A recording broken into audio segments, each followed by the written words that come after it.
사람 고쳐 쓰는 거 아니라던 저희 엄마 말을 진작에 들었어야 했는데 그래도 남편에게 속 시원한 복수해 주고 지금 잘 살고 있으니 그걸로 만족합니다. 저는 30대 후반 여성으로 현재 이혼하여 혼자 살고 있습니다. 물론 친정의 도움도 받고 있죠. 저는 어린아들이 하나 있어서 끝까지 가정을 지키고 싶었고 남편은 적반하장으로 본인이 오히려 이혼을 요구했는데 결국 원하는 대로 해줬더니 후회하는 건 남편이었습니다. 아빠 없이 아이를 혼자 키워야 하는 게 처음에는 두렵고 막막했지만 지금은 오히려 아이 정서에도 훨씬 더 좋고 저 역시 씩씩하게 잘 살아가고 있습니다. 그럼 제가 이혼하기까지 어떤 일들이 있었는지 지금부터 이야기를 시작해 보겠습니다.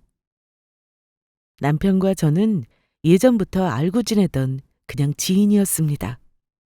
그러다 언젠가부터 연락을 자주 하기 시작했고 그렇게 썸을 타면서 연인 관계가 되었습니다. 서로 말도 잘 통했는데 내성적이고 우유부단한 제 성격과는 좀 달라서 제가 더 끌렸던 것 같아요.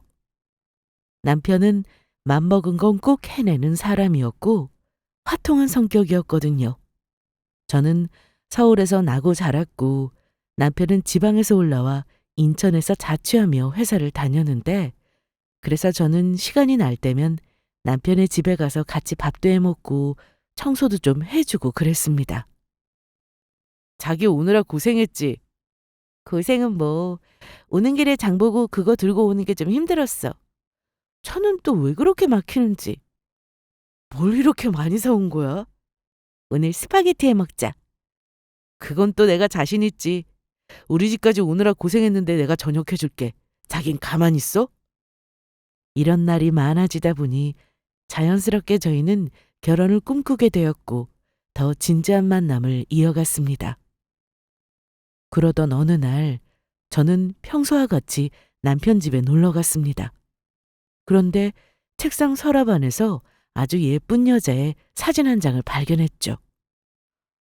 자기야, 이거 누구야? 어? 누군데? 아, 뭐야. 왜 말도 안 하고 남의 서랍을 뒤져. 아니, 그건 미안한데 펜 좀 찾으려고 열어본 거였어. 근데 이렇게 다정하게 찍은 거 보니까 전 여친 같은데 맞아? 넌 뭐 전에 만나던 사람 없었어? 나 다 잊었어. 신경 쓸 거 하나도 없어. 근데 왜 이 사진을 아직도 가지고 있었어? 그냥 다 버린 줄 알았는데 하나 남아 있었나 보네. 나도 몰랐어. 이거 내가 버릴게. 자, 됐지? 남편은 제가 보는 앞에서 사진을 구기더니 쓰레기통에 버렸습니다. 그러면서 계속 신경 안 써도 된다는 말만 반복했습니다. 사실 다 미처 버리지 못한 걸 수도 있기 때문에 계속 몰아세우는 것도 아니다 싶어서 저도 더 이상 말하지 않았습니다. 이 일이 있고 난 뒤 남편은 저에게 더욱 잘해주었고 연애를 시작한 지 2년 만에 드디어 결혼식 준비를 하게 되었습니다. 그래, 자네 우리 지희랑 잘 살아야 되네. 애들 아빠 없이 키우느라 내가 못해준 게 많은데 잘해주고. 그럼요, 걱정 마세요, 장모님. 지희가 또 야무져서 요리도 잘하고 저희 잘 살게요. 뭐냐? 내가 요리만 잘해? 치, 아니 그게 아니라 요즘 요리도 못하는 여자도 얼마나 많은데 한마디로 뭐든 잘한다 이거지. 그래. 지희 너도 남편 말에 너무 토달지 말고 그럼 싸우기밖에 더해. 그러니까요, 장모님. 앞으로 저 무슨 일 있으면 장모님한테 전화해야겠어요. 제 편 들어주셔야 해요? 아유, 그럼 당연하지. 저도 형부 편이에요. 어이씨구, 우리 집에 정작 내 편은 하나도 없다니 말이 그렇다는 거지. 결혼해서도 자주 보고 살자. 알았지? 제가 어렸을 때 아빠가 돌아가시면서 저와 동생을 엄마 혼자 키우셨습니다. 그러다 보니 엄마는 고생도 많이 하셨고 저나 동생이나 아빠의 빈자리를 느끼며 자랐죠. 물론 엄마가 저희 고생하지 않게 정말 잘 키워주셨기 때문에 이렇게 잘 크긴 했지만 그래도 빈자리를 완전히 채우는 건 어렵더라고요. 암튼 저희 집 식구들은 남편과 사이가 정말 좋았습니다. 특히 엄마와 제 동생이 남편을 아주 좋아했어요. 화통한 성격에 친정에 갈 때면 아빠의 빈자리를 대신 채워주듯 힘쓰는 일은 도맡아 하기도 했고, 무슨 일이 생겼다 하면 발벗고 나서주기도 했고요. 그러니 남편과의 결혼을 집에서 얼마나 반겼는지 모릅니다. 이후 저희는 결혼식을 올렸고 얼마 지나지 않아서 바로 임신을 했습니다. 입덧이 너무 심해 결국 회사를 쉬게 되었고요. 집에서 쉬다 보니 조금씩 좋아지긴 했는데 그래도 남들보다 심해 초기에는 꼼짝없이 집에만 있어야 했습니다. 지희야, 엄마 왔다. 몸은 좀 어때? 이제 좀 괜찮아. 근데 아직도 기름 냄새는 못 맡겠네. 입덧도 유전인가? 엄마도 너 가졌을 때 누워만 있었는데 다 엄마 때문 같고 그러네. 무슨 소리? 남들 다 아는 건데 뭘. 고생이다. 한데 한서방은 집에서 밥은 제대로 먹고 있어? 못 먹지. 나 때문에 좋아하는 돈가스도 못 먹고 내가 좋다는 것만 먹고 지내고 있어. 그래. 임신이 뭐 몇 년씩 하는 것도 아니고 몇 개월만 좀 참으면 애도 나오니까 한서방이 애써야겠네. 엄마 오랜만에 왔는데 뭐 좀 해줘? 나 오랜만에 꽃게찜 먹고 싶어. 엄마가 해준 거. 이게 전부터 그렇게 먹고 싶었는데 이 사람이 사다 준 건 다 입에 안 맞더라고. 파는 거랑은 다르지. 그래, 오늘 그럼 꽃게찜 해주고 가야겠다. 정말 힘들 때는 엄마뿐이었습니다. 시댁에서도 저한테 잘해주셨지만 지방에 사시다 보니 직접 뭔가를 해주는 건 어려웠어요. 결혼하고 남편이 최고라고만 생각하고 살았는데 역시나 친정이 최고였습니다. 암튼 저는 그렇게 임신 중기를 보내고 막달이 되면서 입덧도 좋아졌겠다. 남편에게 애 낳기 전에 바다를 보고 오자고 했습니다. 너는 그 배를 내서 어디를 가겠다는 거야, 힘들게. 이제 입덧도 거의 안 하고 애 낳으면 어디 가지도 못한다고 그러잖아. 지금이 기회라니까. 친구들은 태교 여행 많이 가던데 내가 언제 그런 거 바랬어? 바다 한번 보고 싶다고 한 걸 가지고. 그렇게 바다가 보고 싶어? 응, 너무너무. 그럼 이번 주말에 가자. 어려운 것도 아니고. 정말? 너무 좋겠다. 미리 짐 챙겨놔야지. 남편은 약간 츤데레 스타일이었어요. 제가 뭘 말하면 안 될 것처럼 하면서도 결국 들어줬죠. 그리고 무슨 기념일이 되면 꼭 챙겨줬고요. 매사에 다정한 사람은 아니어도 이렇게 무심하지는 않으니 제가 믿고 같이 살 수 있었답니다. 주말이 되자 저희는 바다를 보러 부산으로 향했습니다. 서울에서 부산까지 거리가 상당히 있기에 아침 일찍 출발했는데요. 그래도 너무 신났습니다. 중간중간 휴게소도 들려서 간식도 사 먹고 몸은 무거웠지만 발걸음은 가벼웠네요. 하지만 저희는 기분 좋게 간 여행에서 싸우고 돌아왔습니다. 이유가 뭐였냐고요? 여기 카페 좋다. 통창에 바로 바다도 보이고. 우리 애기 태어나면 여기 또 오자. 아니, 전에 나랑 왔었으면서 기억 안 나? 그때도 바다 보인다고 좋다고 했으면서 우리 집에서도 가깝다고 했잖아. 어? 내가? 내가 언제 그런 말을 했어? 순간 정적이 흘렀습니다. 남편은 갑자기 식은땀을 흘리더니 자기도 말실수를 했다는 걸 아는지 무지 당황을 하더라고요. 사실 저는 부산이 처음이었거든요. 남편은 누가 봐도 전 여친과의 추억을 생각하는 것 같았습니다. 나 부산 처음인데 자기 누구랑 여기 왔었던 거야? 누구길래 나랑 헷갈리냐고. 우리 집은 또 뭐고? 어? 그게 친구 같은데. 말 똑바로 안 해? 미안해, 자기야. 전 여친하고 왔었나 봐. 헷갈렸다. 정말 미안해. 어? 아이, 내가 실수했네. 저는 기가 막혔습니다. 뱃속에 아기도 있는데 아직도 전 여친과의 추억이 가득한 남자라니. 더는 부산에 머물고 싶은 생각이 안 들었습니다. 이 기분으로 어딜 가든 내내 불쾌할 것 같았습니다. 특히나 부산은 전 여친이 살았던 동네라는 말에 더 기분이 나빴습니다. 바다가 부산에만 있는 것도 아니고 남편이 너무나 자연스럽게 목적지를 부산으로 정했는데 다 이유가 있었나 봅니다.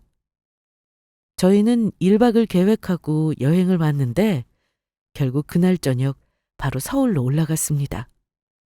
남편은 집에 가는 차 안에서 내내 사과를 했지만 저는 불쾌한 감정을 숨길 수가 없었네요. 집에 도착한 저는 캐리어에 있던 짐도 풀지 않고 그대로 방으로 들어갔습니다. 그리고 한동안 저희는 서로 대화 없이 지냈죠. 남편은 부산에 같이 다녀온 이후로도 사과를 몇 번이나 더 했지만 제 기분은 쉽게 좋아지지 않더라고요. 그런데 사과해도 제 반응이 그저 그러니 본인도 더 이상 얘기를 안 했습니다.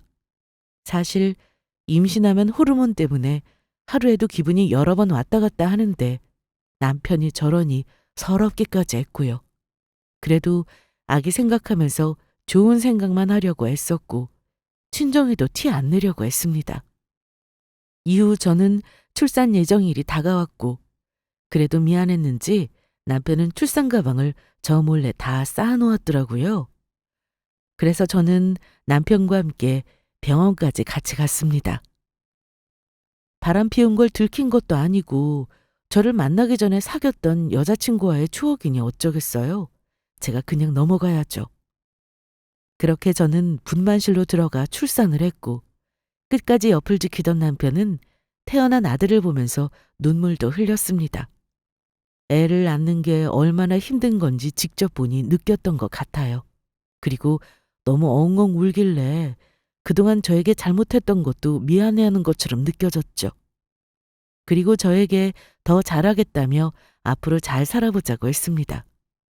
이후 저는 조리원으로 들어갔고 일부러 남편도 함께 생활할 수 있는 곳으로 택했는데 출장 때문에 같이 있는 시간이 2주를 꽉 채우지는 못했습니다. 자기야, 나 오늘 퇴소하는 날인 거 알면서 왜 이렇게 늦었어? 미안해. 나 출장 갔다가 오늘 새벽에 왔잖아. 출산휴가 썼는데도 무슨 출장을 그렇게 보내. 갈 사람이 나밖에 없어서 그래.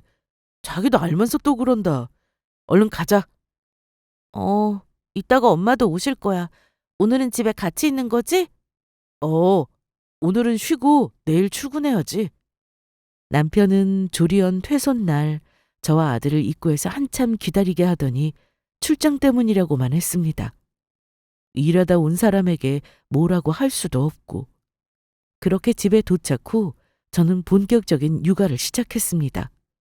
아들 키우느라 정신없는 나날을 보내며 살게 되었죠.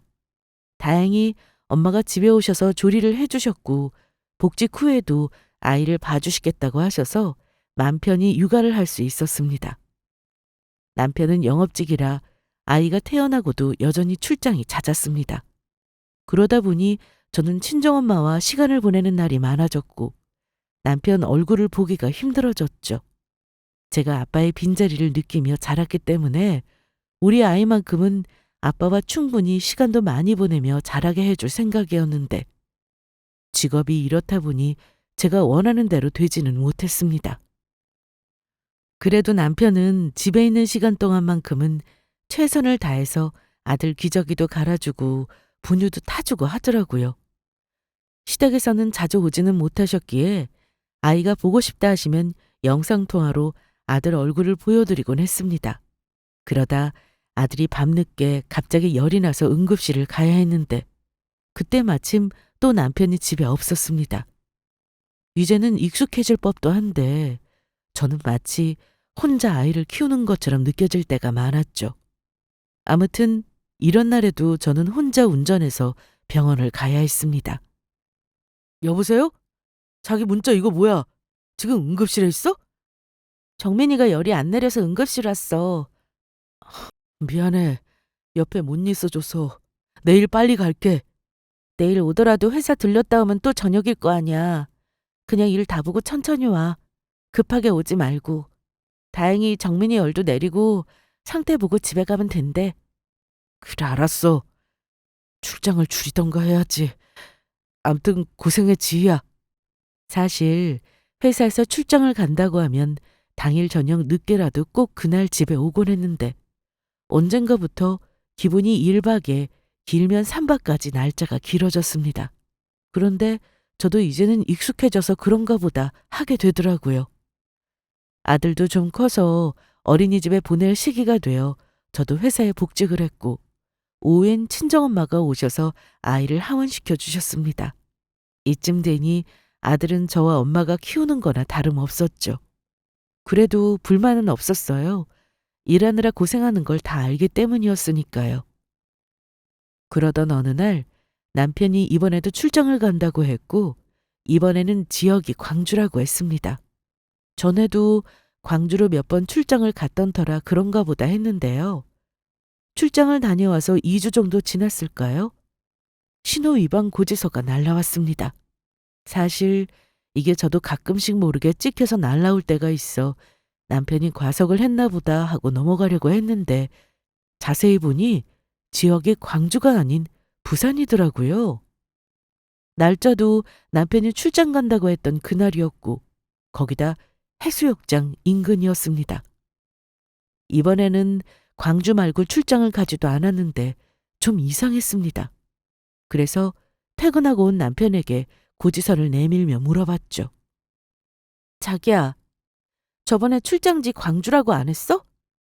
어? 맞아, 광주. 근데 그건 왜 물어? 이거 봐봐. 자기 신호위반 했던데? 어?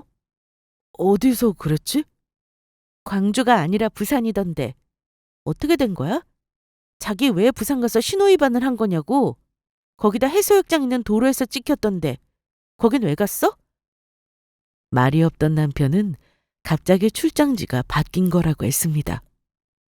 아, 그게 회사에서 갑자기 광주 말고 부산으로 가라고 해서 급하게 간 거야. 그래? 갑자기 지역이 바뀌기도 한다고? 어. 그렇지 뭐 회사 일이라는 게.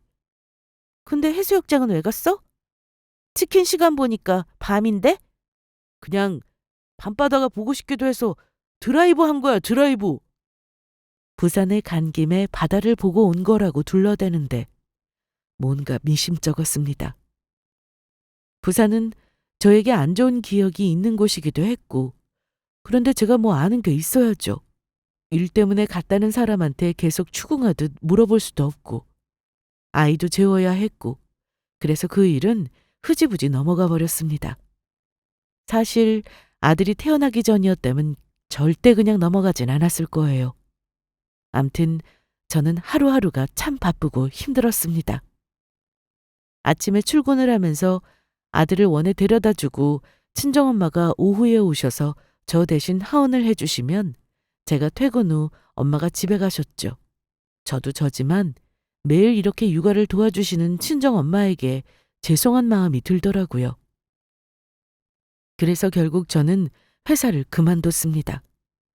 돈 버는 것도 중요하지만 가장 엄마가 필요한 시기에 어린이집에서 너무 오랜 시간을 보내게 하는 것도 마음이 좋지 않았고 이제 나이도 있으신 친정엄마를 힘들게 하고 싶지도 않았기 때문이었죠.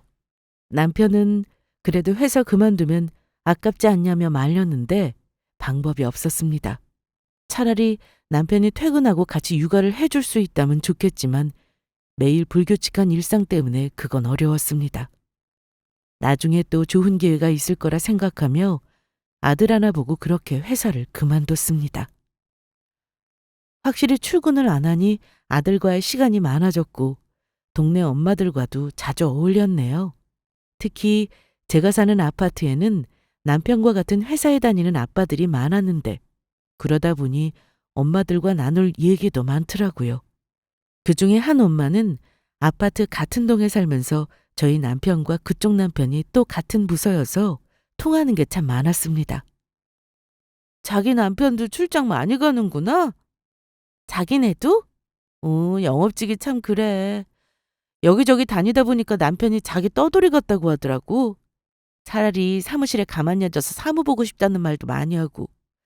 그래서 요새 이직 준비하고 있어. 자격증도 준비 중이고. 대단하다. 일하면서 공부하는 거 쉽지 않은데. 맞아. 그래서 나도 남편 퇴근하면 힘든 거 아니까 최대한 쉬라고 해.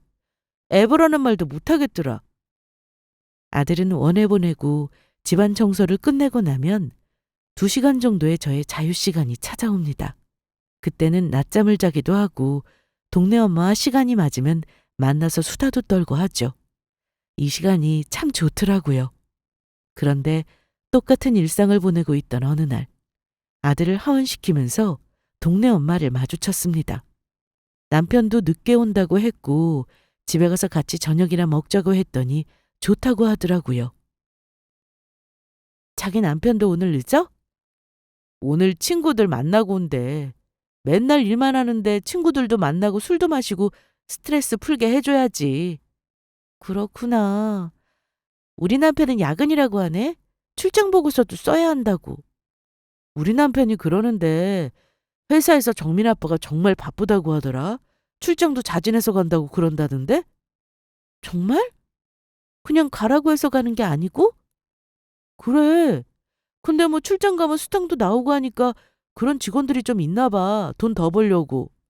아, 그렇구나.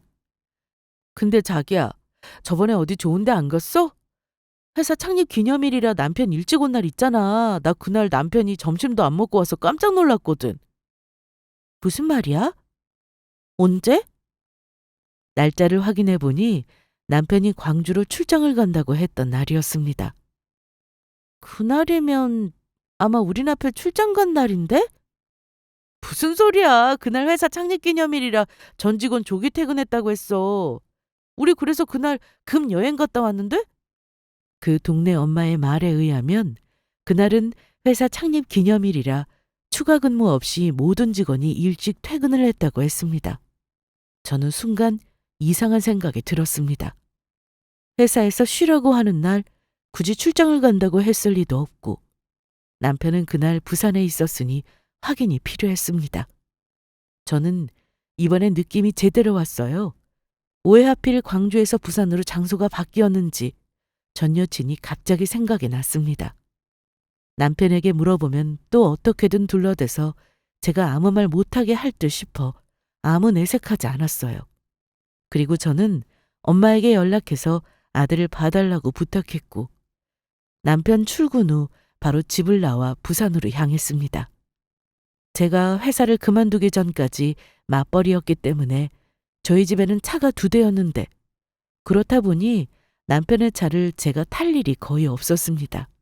타더라도 아이를 봐야 했으니 내비게이션을 조작하거나 차 안의 영수증을 확인해야 하는 생각조차 할 수가 없었죠. 저는 고지서만 들고는 나와 있는 주소로 갔고 평일 아침이라 그런지 차가 막히지 않아 그래도 일찍 도착했습니다. 주소대로 가보니 찍힌 사진처럼 바로 옆은 해수욕장이고 또 반대편은 카페나 식당이 보였습니다. 주소 말고 아는 거 하나 없이 온 부산이라 어떻게 해야 할지 아무 생각이 안 들었는데 일단 어디라도 들어가서 생각을 해야겠더라고요.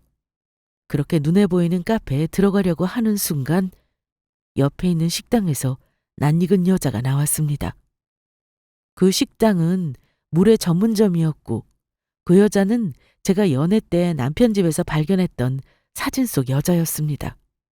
남편의 전 여친이었죠. 그걸 보는데 모든 퍼즐이 다 맞춰진 기분이 들었습니다. 저는 너무 기가 막히고 황당해서 그 길로 다시 운전해서 집으로 돌아왔어요. 무슨 정신으로 운전을 했는지도 모를 정도로 앞만 보고 달렸습니다. 아니, 어딜 갔다 오길래 이제 오는 거야? 엄마, 미안해. 볼 일이 있어서 급히 다녀오느라. 정민이가 나 안 찾았어?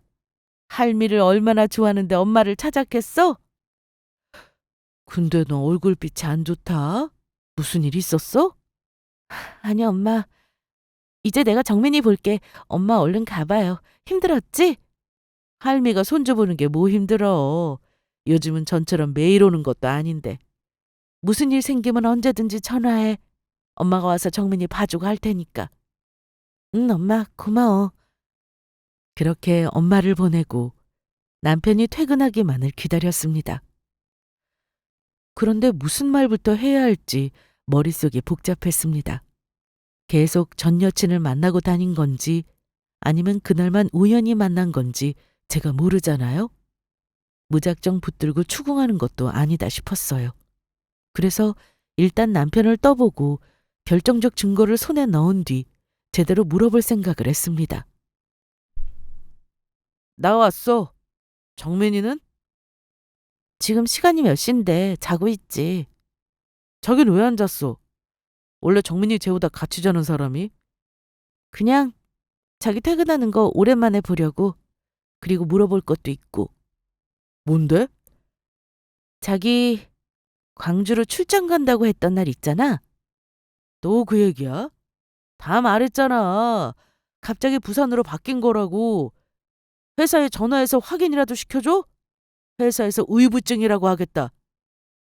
아니, 그게 아니라 내가 친하게 지내는 동네 엄마가 있는데 그 집 남편이 자기 회사 다니더라고. 근데 그날 회사 창립 기념일이었다고 하길래 남편은 제 말을 듣더니 아무 말을 안 했습니다. 안 하는 건지 못 하는 건지 순간 할 말을 잃은 듯 보였습니다. 말 좀 해봐. 회사에서는 전 직원 조기 퇴근이라고 했다는데 자기만 일하러 출장을 간 거야? 아, 그게 꼭 가야 되는 곳이어서 가게 된 거야. 내가 또 회사 쉬는 날이라고 하면 자기가 어디 놀러 가자고 할 게 뻔하고 같이 못 가니까 실망할까 봐. 그래서 그런 거야. 아, 그래서 나한테는 말 안 한 거야? 그래. 안 그래도 나 바빠서 정민이 태어나고 여행도 제대로 못 가는데 미안해서 말 안 했지. 남편은 또 저에게 적당히 둘러댔습니다. 제가 부산에 다녀온 사실도 모른 채 핑계만 대더라고요. 저는 배신감이 너무 컸습니다. 언제부터 만나온 건지 알 수도 없었고 또 그날은 어떻게 만난 건지 혼자 별 생각이 다 들었습니다. 그래서 잠도 안 오고 해서 주차장으로 가서 남편의 차에 있는 블랙박스를 확인해 보기로 했습니다. 또 내비게이션에 나온 목적지도 체크해 보기로 했고요. 블랙박스는 길어야 최근 일주일까지 영상만 있을 뿐이었고 다행히 내비게이션 목적지에는 부산에 있는 그 식당 주소가 목록에 있었습니다. 그래서 내비게이션 목록만 일단 사진 찍어두고 또 다른 증거가 필요했습니다. 그리고 저는 혼자 차 안에서 이런저런 생각이 들었습니다. 그런데 아무리 생각을 해봐도 남편과 전 여친이 일부러 만나지 않는 이상 우연은 힘들어 보였습니다. 일단 차 안에서 별다른 증거를 발견하지 못한 저는 집으로 돌아와 방법을 생각해야 했습니다. 너무 답답했습니다. 그렇게 시간이 지나 저는 속만 타고 있는데 혹시나 남편이 또 출장을 간다고 하면 따라가 볼까 싶었습니다. 그런데 그날 이후로 계속 정시 퇴근을 하면서 집에 꼬박꼬박 들어오더라고요. 뭔가 캥기는 게 있었는지 의심을 살 만한 행동은 일체하지 않았습니다. 그러다 동생이 결혼을 앞두고 오랜만에 친정에서 다 같이 자고 싶다길래 저는 아들을 데리고 친정으로 갔습니다. 물론 남편은 회사 때문에 함께하지 못했죠. 그런데 발이 쉽게 떨어지지 않더라고요. 제가 집을 비우면 이 인간이 또 전 여친을 만나러 갈 것만 같았거든요. 그래도 어쩌겠어요? 일단 친정으로 갔죠. 우리 정민이 왔죠? 어이구 이뻐라. 언니도 어서 와. 야, 너 살 엄청 뺐다. 결혼한다고 신경 좀 썼구나? 일생에 한 번뿐인데 드레스 입으려면 살 빼야지 뭐. 근데 언니도 다이어트 했어? 살이 왜 이렇게 빠졌어? 그래? 나 운동도 안 했는데 살 빠졌나? 애 키우는 게 보통 일이야? 살 빠지는 게 당연하지. 주희 너 밥도 제대로 안 챙겨 먹었지? 애 보면 다 그렇지 뭐. 한서방은 여전히 바쁘니? 엄마. 요즘도 바빠. 아니, 더 바빠졌어. 그래? 정민이 좀 더 크면 그때 셋이 여행도 많이 다니고 그래. 엄마, 실은 나 고민 있어. 저는 생각 끝에 엄마와 동생이 있는 앞에서 남편과의 일을 얘기했습니다. 어떻게 해야 할지 막막하기도 해서 방법을 찾기 위해서였죠. 제 동생은 말이 끝나기도 전에 바람난 거 아니냐고 했고, 엄마도 느낌이 이상하다고 했습니다. 그러면서 엄마가 바로 전화 한번 해보겠다고 하셨죠. 한서방, 저녁은 먹었나? 네, 장모님. 지금 집이에요. 저도 같이 가고 싶었는데 회사 일 때문에요. 다 알지. 그리고 내일 토요일이니까 우리 지희랑 정민이 이틀 더 있다 가려고 하는데 그래도 돼? 그럼요. 간 김에 편하게 더 쉬라고 해주세요. 그래, 고맙네. 고생하고. 남편은 나갈 줄 알았는데 집에 있더군요. 그리고 사실 저는 하루만 자고 다시 돌아갈 예정이었는데 엄마가 이틀 더 있으라고 했습니다. 제가 살도 많이 빠지고 고민만 하고 있으니 짠해 보였던 것 같습니다. 그런데 다음 날 아들이 아빠가 보고 싶다고 해서 영상통화를 걸었는데 글쎄 집이 아니더라고요. 달리는 차 아니었는데 친구들을 만나러 간다고 했습니다. 느낌은 왔지만 친정이 있으니 제가 할 수 있는 게 없잖아요. 그래서 그냥 넘어갔습니다. 그리고 예정보다 하루 일찍 집으로 돌아온 저는 집에 남편이 없는 걸 확인하고 바로 확신했습니다. 또 그 여자를 만나러 간 거라고요. 아들을 데리고 부산으로 찾아갈 수도 없고 지금 부산에 있는지도 알 수 없으니 남편이 집에 오기만을 기다렸는데요. 그 사이 아들이 컴퓨터로 유튜브를 보고 싶다며 남편 서재로 들어갔습니다. 제가 컴퓨터를 켜주려는데 이미 켜있더라고요. 그런데 남편의 카톡이 PC에서 로그아웃이 안 되어 있었습니다. 비밀번호도 설정되어 있지 않아서 저는 천천히 들여다보기 시작했습니다.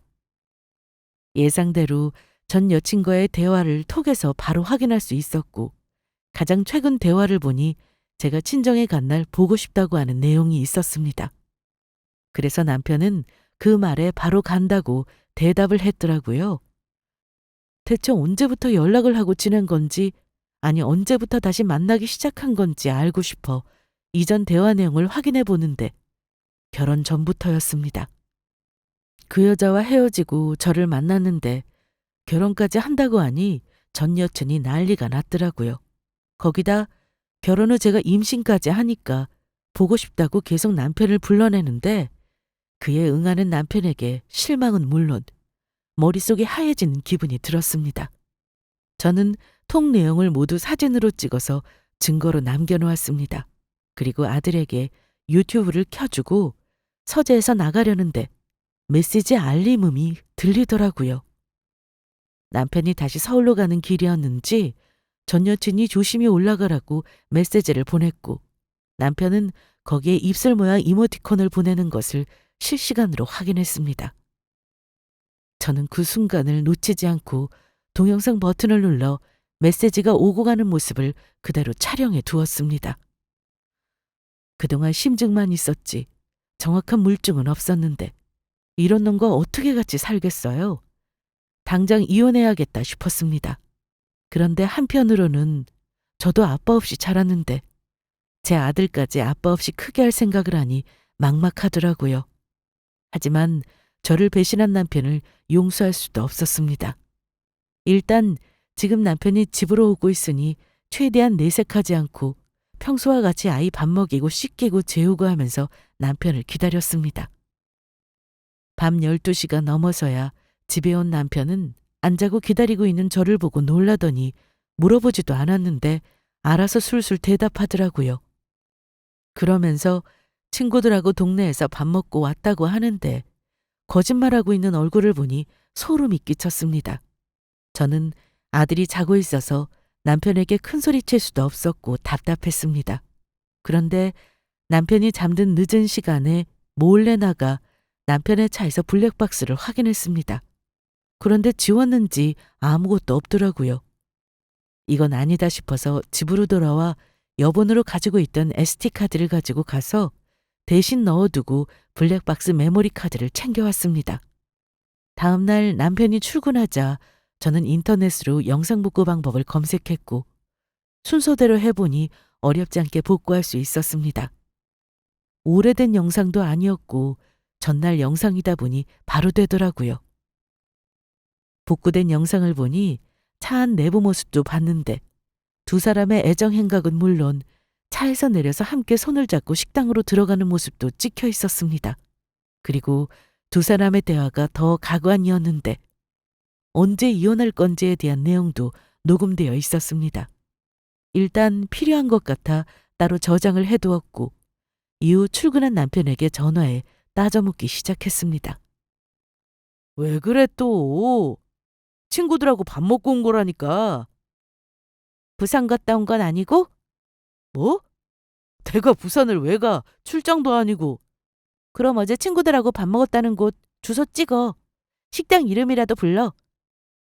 기억 안 나네. 아, 이름이 뭐였지? 같이 만난 친구들 이름은? 그것도 기억 안 나? 남편은 아무 말도 못했습니다. 일을 해야 한다고 해서 전화를 끊었고 저는 문자로 제가 모은 증거사진 중 몇 장을 골라 남편에게 보냈습니다. 그랬더니 다시 전화가 와서는 자기 핸드폰 몰래 뒤졌냐고 소리를 지르더라고요. PC에 로그인해두고 간 사람 잘못 아닌가요? 저는 큰 소리 치든 말든 다 알고 있으니 조용히 하라고 했습니다. 너 같은 놈이랑 어떻게 같이 살아? 아들 보기 부끄럽지 않아? 야, 말이 심하다. 정민이 얘기는 하지 마. 왜 그랬어? 왜 그동안 나 속이고 전 여친 만나고 다닌 거야? 아, 진짜. 야, 우연히 연락 닿아서 한두 번 만난 게 전부야. 짜증나게 계속 따지고 그러냐? 그럴 거면 그냥 이혼하든가. 네 잔소리 지겹다 지겨워. 남편은 오히려 자기 입에서 먼저 이혼 얘기를 꺼냈습니다. 이혼을 해도 제가 하자고 해야 하는 거 아닌가요? 기가 막힌 저는 오히려 이혼해주기 싫었습니다. 누구 좋으라고 이혼을 해주나요? 저도 오기가 생겼습니다. 사실 제 인생이랑 아들 생각하면 바로 헤어지는 게 맞는 걸 알면서도 남편이 저리 나오니 원하는 대로 해주기 싫더라고요. 남편은 저랑 통화한 이후에 집에 들어오지도 않았습니다. 그리고 며칠 뒤 저에게 전화가 오더니 정말 이혼하자며 이혼 신청서를 다 작성해 두었다고 하더군요. 그 전화를 받을 때 집에 친정엄마가 계셔서 이 사실을 다 알게 되셨는데 저한테도 계속 헤어지는 게 맞다고 하셨어요. 지희야, 아니 한서방 어떻게 이럴 수 있니? 저번에 혹시나 했는데 다 사실이었단 말이야? 너 언제부터 알았어? 좀 됐어. 그런데 자기가 나한테 먼저 이혼하자고 하는 게 맞아? 너 이혼 안 해주면 어떻게 할 건데? 어? 깨끗하게 헤어져. 어? 사람 고쳐 쓰는 거 아니야. 사람 안 변해. 그럼 우리 정민이는 아빠 없이 크게 하란 말이야? 아빠도 아빠 나름이지. 저런 놈을 뭐하러 아빠랍시고 아들 옆에 두려고 해? 저는 대답할 수 없었습니다. 이혼 안 해주면 저만 손해라는 거 잘 알지만 저 두고 전 여친 다시 만나 행복하게 살 것만 같아 속이 뒤집히더라고요. 제가 계속 버티니 결국 저희는 재판을 하게 되었고 제가 가정을 끝까지 지키고 싶다고 하자 남편이 원하는 대로 이혼은 쉽게 되지 않았습니다. 그러자 상간녀에게서도 연락이 왔습니다. 여보세요? 강지희 씨? 누구시죠? 저 한미리 씨 친구예요. 친구요? 혹시 김세라? 제 이름도 아시네요? 소름 끼치네요. 뒷조사한 거예요, 뭐예요? 암튼 그냥 깔끔하게 헤어지면 안 되는 거예요? 뭐 따로 원하는 거라도 있어요? 네가 그 불륜녀구나. 더러운 년. 아니, 저 아세요? 왜 욕하고 그러세요? 사람이 싫다는데 헤어져 줘야지. 이게 대체 뭐 하는 거예요? 구질구질하게. 어디 하고 싶은 대로 해봐. 너네 그렇게 절대 못해. 저는 상간녀와 직접 통화까지 하게 되었는데 손이 덜덜 떨렸습니다. 그런데도 아무 결정을 하지 못했죠. 그러다 평소처럼 아들과 지내고 있는데 어느 날 남편이 집에 들어오더니 무릎을 꿇었습니다. 뭐 하는 거야? 잘못했다고 용서 비는 거야? 지희야, 미안하다. 정말 미안해. 나 그만 놔줘. 어? 우리 같이 살아봤자 행복하지 않아. 정민이한테도 계속 부끄러운 아빠 되기 쉽지 않아. 그럼 깨끗하게 정리해. 그럼 되잖아. 못해. 이제 그럴 수가 없게 됐어. 제발 이혼해줘. 어? 집 명의 다 너한테 해줄게. 나 보내줘라. 기가 막혀 아무 말도 나오지 않았습니다. 자기 잘못 때문도 아니고 그 상간녀랑 같이 살려고 제 앞에서 무릎을 꿇은 남편을 보니 그동안 움켜쥐고 있던 미련도 싹 사라졌습니다. 그렇게 저는 결국 이혼을 하게 되었습니다. 저도 사는 게 아니었고 아들 얼굴을 보며 온전히 웃는 것도 힘들더라고요. 암튼 집이 제 명의가 되면서 따로 재산 분할을 할 것도 없었어요. 그런데 이대로 끝낼 죄가 아니었습니다.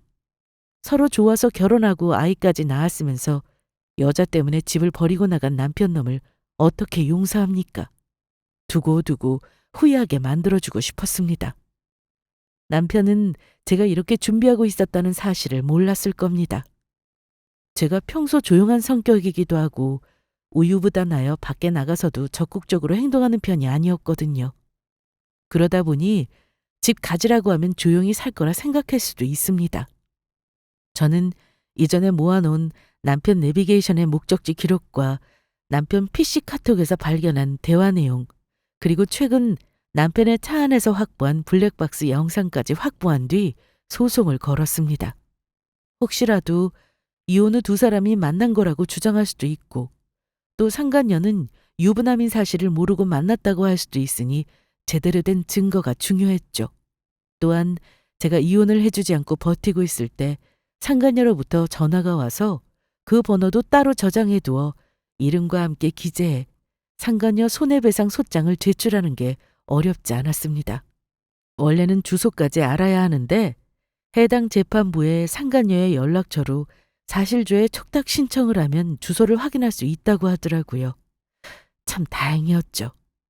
이혼을 하고 나서도 상간녀 소송은 가능했는데 기한이 있어 최대한 빨리 했습니다. 다행히 저는 모든 조건이 완벽하게 들어맞아서 제가 원하는 결과를 얻어낼 수 있었습니다.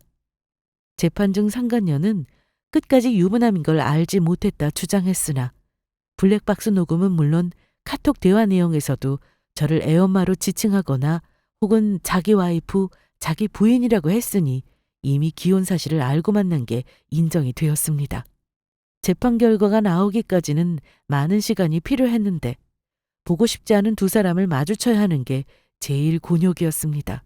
그래도 아들만 생각하며 또 저의 남은 인생을 생각하며 마음을 독하게 먹고 끝까지 잘 버텼던 것 같습니다. 친권과 양육권 모두 제가 가져오게 되었고 사실은 남편은 아이를 키우고자 하는 의지도 없어 보였습니다. 그게 참 괘씸하더라고요. 저는 이번 소송으로 위자료 3천만 원을 받게 되었습니다.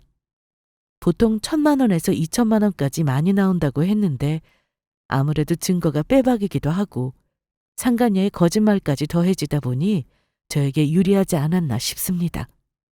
저는 더 이상 남편의 흔적이 있는 집에서 살고 싶지 않아 집을 팔아 친정 근처로 이사 갔습니다. 아들은 어린이집을 옮겼음에도 다행히 잘 적응해 주어 너무 고맙더라고요. 그리고 저는 돈을 벌어야 했기에 제 취업 준비도 시작했어요. 사실 남편이 유책 배우자여서 위자료는 물론 양육비도 매달 주게 되었는데 그 돈에 의지하며 살기는 싫었습니다. 제 능력으로 돈 벌어서 하고 싶은 거 하며 살고 싶었어요. 다행히 저는 엄마와 동생의 도움도 받아가며 아들을 잘 키우고 또 취업도 하게 되었습니다. 그런데 그렇게 잘 적응하며 지내고 있던 어느 날 남편 놈이 갑자기 연락이 왔습니다. 저희 사이에는 아들이 있기에 남편의 연락을 차단할 수 없었는데 받아보니 글쎄 여보, 지혜야, 좀 만나자. 어? 볼 일 없는데 무슨 일이야? 얼굴 보고 말하자. 싫다고 했더니 친정 앞으로 가서 기다린다고 하길래 만나러 나왔습니다. 그런데 남편의 얼굴이 많이 상했더라고요. 상한 정도가 아니라 손톱 자국도 있고 살도 많이 빠졌습니다. 알고 보니 그 전 여친이라는 사람이 상간녀 소송에서 지고 위자료를 내야 한다고 결과가 나온 날부터 남편을 괴롭히기 시작했다고 했습니다. 툭하면 때리고 욕하고 했다더군요. 그러면서 아들 보고 싶다고 보여달라고 하는데 매달 정해진 날짜에만 만나기로 했기에 절대로 안 된다고 했죠. 그렇게 친정 앞에서 전남편과 실랑이를 하고 있으니 엄마가 나와서는 전남편 얼굴에 물을 들이부었습니다. 큰 대야에 물을 받아 나오셨더라고요. 너 이 자식! 여기가 어디라고 와. 내 딸 한 번만 더 불러내면 그땐 이 정도로 끝나지 않을 거니까 그렇게 알아. 당장 안 꺼져? 지희야, 얼른 들어가자. 생각지도 못한 상황이었지만 속이 다 시원했습니다. 전 남편은 정말 불쌍한 모습으로 되돌아갔는데 그 뒷모습조차 꼴보기 싫었습니다. 그리고 얼마 뒤 상간녀에게도 연락이 왔습니다. 이것들이 돌아가면서 대체 뭐 하는 건지 어이가 없더라고요. 그래도 뭐라고 하는지는 들어보고 싶어서 전화를 받았더니 민우 씨 거기 있어요? 우리 남편 거기 있냐고요? 우리 남편이요? 네, 몰랐어요? 이제 제 남편이에요. 근데 집 나가서 요 며칠 안 들어오는데 갈 곳이 거기밖에 더 있어요? 혹시 제 남편 불러낸 거 아니에요? 무슨 소리 하는 거예요, 지금? 여기 없고요.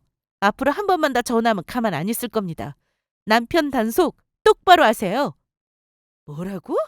야, 너 때문에 내 가게 망하기 직전이야. 너 때문이라고! 남편은 저와 이혼한 뒤 상간녀와 혼인신고를 한 모양인데 재판에서도 지고 위자료로 큰 돈을 내고 나니 두 사람 사이가 좋을 리가 없었겠죠. 거기다 시간이 지나서 남편이 집에 안 들어오고 하니 저를 의심하더라고요. 또 불륜녀라고 소문이 나서 식당에 손님도 거의 없다고 하며 제 탓을 했습니다. 남편도 다니던 회사를 그만뒀다고 하는데 아마도 같은 이유가 아니었을까 싶네요. 저런 놈은 이제 트럭으로 갖다 줘도 싫습니다. 사실 처음엔 제가 먼저 이혼을 하자고 하지 못한 게 후회가 됐습니다. 그런데 생각해보면 그렇게 했을 때 재산 분할 시 집을 온전히 제가 차지하기 어려웠을 거라고 하더라고요. 배우자에게 잘못이 있든 없든 재산 분할은 별개라고 했으니 어찌 보면 다행이다 싶었어요. 그리고 제 선택에 후회는 없습니다.